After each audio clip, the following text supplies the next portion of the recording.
आज इस समय प्रशांत महासागर दैट इज पैसिफिक ओशन गर्म हो रहा है और साइंटिस्ट के हिसाब से देयर इज 80% चांस कि इस साल एक बहुत डेडली फिनोमिनॉन होगा जिसकी वजह से भूखमारी, अकाल और सिविल वॉर्स तक हो सकते हैं। मैं जिस इवेंट की बात कर रही हूँ उसका नाम है सुपर एल नीनो। बट इसका नाम जितना इंटरेस्टिंग है उसके पीछे छुपी है इसके नाम की एक इंटरेस्टिंग स्टोरी।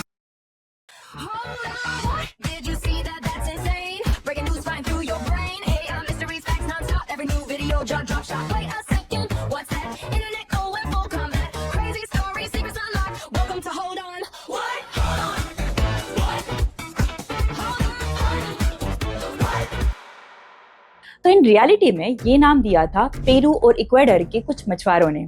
उस समय ये होता था कि क्रिसमस के टाइम पे एक गर्म ओशन करंट पेरू और इक्वेडर के एरिया में आती है। इस गर्म करंट की वजह से वहां पे अवेलेबल मछलियां गायब हो जाती है।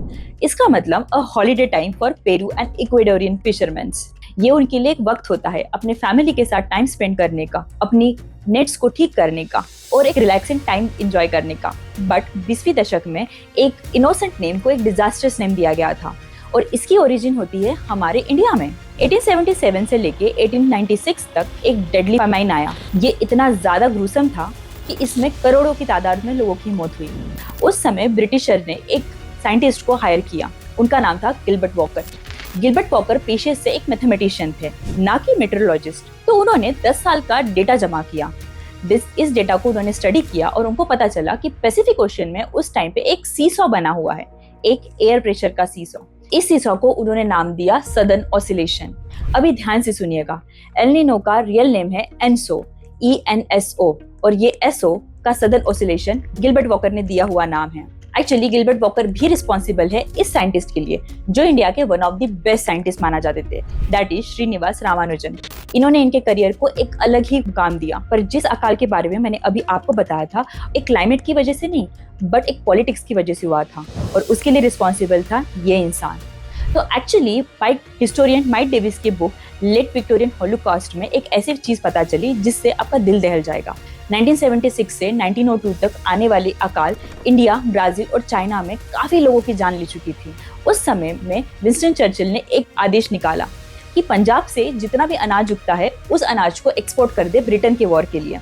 और इसी एक्सपोर्ट की वजह से हमारे लोगों के लिए कुछ अनाज ही नहीं बचा और इसी वजह से अकाल आया और काफी लोगों की जान गई। और ये कोई हिस्टोरिकल इवेंट नहीं है।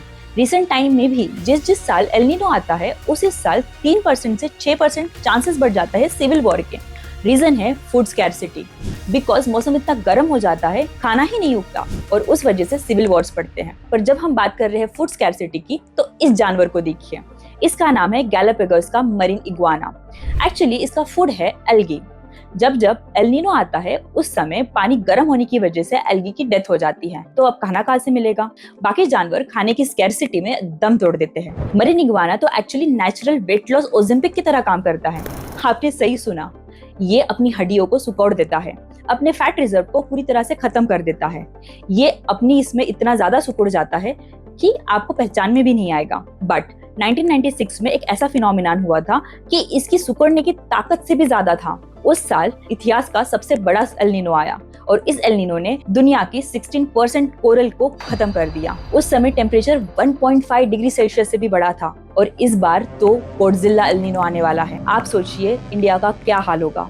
Turn back to few days ago, दुनिया के टॉप 100 हॉटेस्ट सिटीज में से 97 सिटीज तो इंडिया में ही हैं। हम मानसून पे इतना ज्यादा डिपेंडेंट है कि हमारी पूरी एग्रीकल्चर की डिपेंडेंसी मानसून है। इस साल because of super El Nino हमें बहुत बड़ी स्कार्सिटी हो सकती है। अब इसका सोल्यूशन क्या है? हमारी गवर्नमेंट के लिए हमारी पॉलिसीज और फूड सिक्योरिटी को ट्रैक करना बहुत ज्यादा इंपॉर्टेंट है, नहीं तो इस गॉडजिला एल नीनो से इंडिया को बहुत ज्यादा परेशानी हो सकती है।